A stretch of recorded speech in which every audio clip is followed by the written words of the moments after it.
కడుతున్నాము. మెట్లు కట్టడం వలన వచ్చేటువంటి లేదా మెట్లు యొక్క నిర్మాణం వలన మనకు వచ్చేటువంటి ప్రయోజనం ఏమిటి? ఇంటి పైకి వెళ్ళుటకు కట్టేటువంటి నిర్మాణము మెట్లు.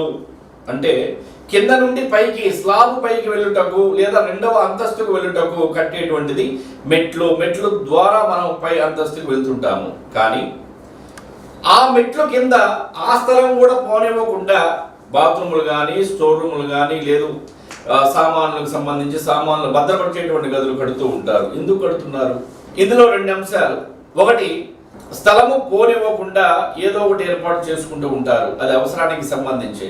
రెండవది, స్థలం లేకపోవటం వలన. అంటే స్థలము పోనివ్వకుండా రెండవది చిన్న స్థలం అయి ఉండటం వలన ఉన్న స్థలంలోని నిర్మాణాలు ఏదో ఒకటి చేసుకోవాలి తప్ప ఏదో ఒకటి చేసుకోవాలని చెప్పి ల్యాండింగ్ కింద ఉన్నటువంటి ఖాళీ స్థలాన్ని కూడా ఉపయోగిస్తున్నారు.